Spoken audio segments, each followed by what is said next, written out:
Criminal కేసుల్లో forensic టెస్టుల ద్వారా విచారణ జరపడం మూలంగా కేసులో విచారణ సత్వరం జరుగుతుందని జిల్లా జడ్జి ఎం నాగరాజ్ అన్నారు. ఫోరెన్సిక్ టెస్టుల ద్వారా చాలా విషయాలను తేల్చవచ్చని అన్నారు.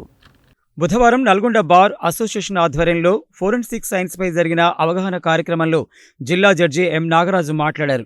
డాక్యుమెంట్లు, వేలిముద్రలు, చేతిరాతలు తదితర విషయాలను పరీక్షల ద్వారా తేల్చవచ్చన్నారు. ఫోరెన్సిక్స్ ల్యాబ్ డైరెక్టర్ ఎర్రగొల్ల మోహన్ వివిధ విషయాలపై న్యాయవాదులకు అవగాహన కల్పించారు. ఈ కార్యక్రమంలో బార్ అసోసియేషన్ అధ్యక్ష కార్యదర్శులు సిరిగిరి వెంకట్రెడ్డి, గిరి లింగయ్య గౌడ్తో పాటు న్యాయవాదులు పాల్గొన్నారు.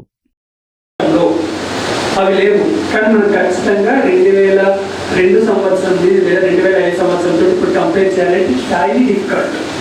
Unless the expert feels paper కానీ ఎవరు చెప్పలేరు.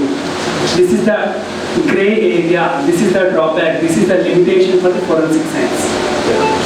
ఎవరు చెప్పలేదు సార్. కానీ రిలేటివ్ నుంచి చెప్పగలరు. ఫర్ ఎగ్జాంపుల్, ఇప్పుడు ఇది సార్ నాకు 1 CR ఇచ్చారు కదా, 2024లో సైన్ చేశాను. ఇప్పుడు సార్ ఫైల్ చేస్తాను రాంగ్గా ఏంటి, ఇంకా 2024లో కాదండి, నేను అడ్వకేట్గా జాయిన్ అయిన తర్వాత అంటే 5 years బ్యాక్ నా నుంచి తీసుకున్నాడు, 2020లో 1 CR తీసుకున్నాడు మిస్టర్ మోహన్, ఇవ్వాలి అని అంటున్నాడు. కానీ యాక్చువల్గా తీసుకునే ఇప్పుడు 2024 డేట్ ఎప్పుడు 2024, కానీ సార్ కొంత దాని డేట్ ట్యాంపరింగ్ చేసి లేదా ఏదో రకంగా డేట్ మ్యానిపులేట్ ఏ రకంగా చేసినా వీళ్ళు కంపెనీ వీళ్ళు ఐడెంటిఫై, మీరు ఎంత టెక్నాలజీ యూజ్ చేసి డేట్ చేంజ్ చేసినా మీకు యూజ్ రిపోర్ట్.